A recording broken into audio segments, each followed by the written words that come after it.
Assalamualaikum warahmatullahi wabarakatuh. Sebelumnya perkenalkan nama saya Sri Rohmawati NIM 97. Jadi di sini saya akan menjawab pertanyaan dari Mbak Masyatul Alimah. Yakni yang pertama, bagaimana awal mula munculnya praktek good corporate governance di Indonesia?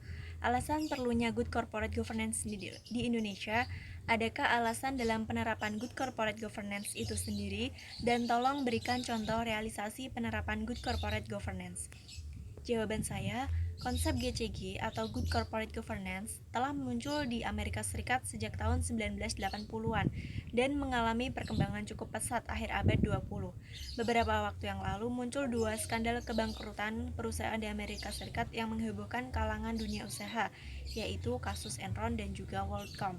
Sedangkan di Indonesia sendiri, konsep GCG mulai dikenal sejak krisis ekonomi tahun 1997, krisis yang berkepanjangan yang dinilai karena tidak dikelolanya perusahaan-perusahaan secara bertanggung jawab, serta mengabaikan regulasi dan syarat dengan praktek korupsi, kolusi, dan nepotisme atau KKN.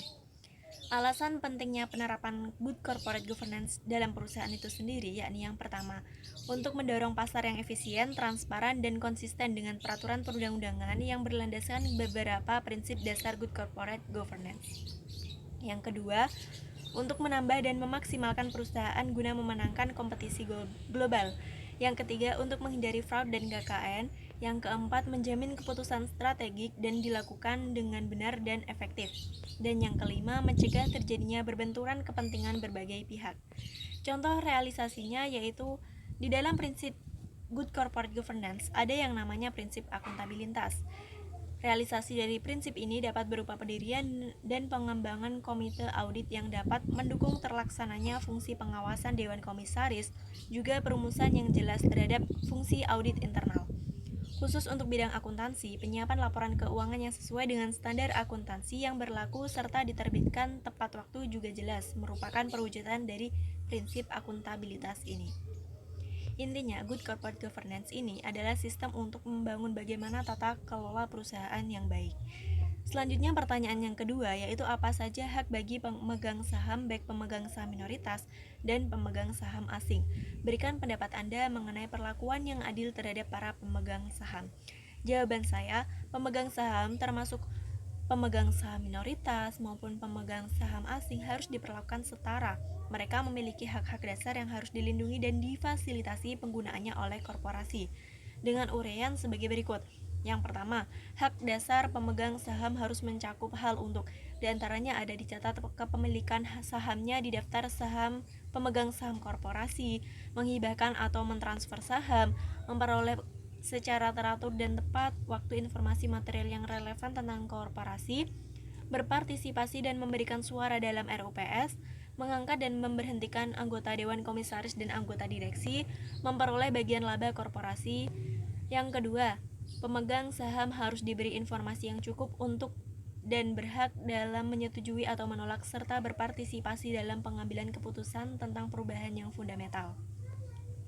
Yang ketiga, pemegang saham harus memiliki kesempatan untuk berpartisipasi secara efektif dalam dan memberikan suara di RUPS, serta hak untuk memperoleh informasi tentang aturan RUPS termasuk prosedur pemberian suara.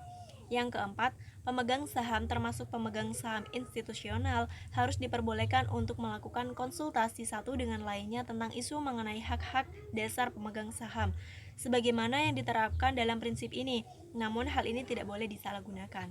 Yang kelima, semua pemegang saham dari seri yang sama dalam satu kelas saham harus diperlakukan setara.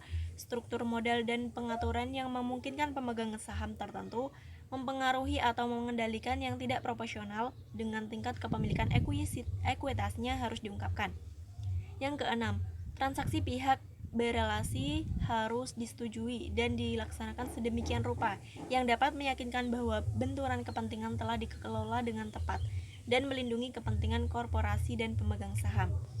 Yang ketujuh, pemegang saham minoritas dan kepentingan korporasi harus dilindungi dari tindakan merugikan yang dilakukan oleh atau untuk kepentingan dari pemegang saham pengendali, baik secara langsung atau tidak langsung. Pemegang saham pengendali harus menghindari penyalahgunaan kekuatan mayoritasnya. Selanjutnya, entitas induk harus membuat kebijakan governansi korporat untuk menjadi pedoman bagi entitas anak dan entitas sepengendali dengan memperhatikan ketentuan peraturan perundang-undangan yang berlaku.